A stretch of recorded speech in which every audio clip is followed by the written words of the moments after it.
Actually আমাদের কাছে আগে থেকেই মানে খবর ছিল এই রকমের একটা গাড়ি TR01AQ 1516, এটার মধ্যে কন্ট্রাব্যান্ড আইটেম আছে বলে একটা গোপন সূত্রের খবর ছিল।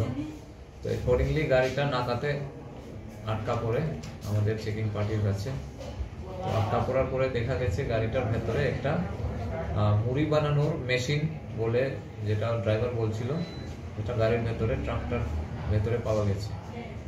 তো সন্দেহজনক সেটা গাড়িতে যখন ভেতরে গিয়ে যখন চেকিং আরম্ভ করলো, সেখান থেকে কিছু কন্ট্রাব্যান্ডের স্মেল বেরোচ্ছে, বিশেষত গাঞ্জার, ড্রাই গাঞ্জার স্মেল, ঝাঁঝালু যে গন্ধ এটা বেরোচ্ছে। তখন সন্দেহ আরও বেড়েছে, কিন্তু মেশিনটা খোলার ব্যবস্থা ছিল না, সেই কারণে ওটা আমাদেরকে কাটার দিয়ে কাটতে হয়েছে। কাটার পরে আমরা ভেতর থেকে ওখানে 345 কেজি শুকনো গাঞ্জা রিকভার, 69 প্যাকেটসের প্যাক করা ছিল সেলোফেনের টেপ দিয়ে, যেটার বাজার মূল্য প্রায় 1,03,50,000 কালোবাজারি মূল্য।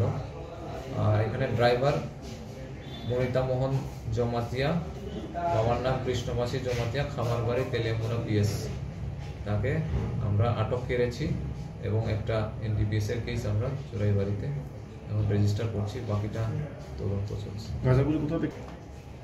গাঁজাটা ওখান থেকে এলাকার পদ্মবিল বলে একটা জায়গা, ওখান থেকে পদ্মবিল এলাকা থেকে লোড হয়েছিল গাঁজাটা। আর এখানে আসাম যাবে, আসাম থেকে বাইরের স্টেটে যাবে। এটা প্রাথমিক জিজ্ঞাসায় পুরোটা এখনো পাওয়া যায়নি, বাকিটা তদন্তে যাবে।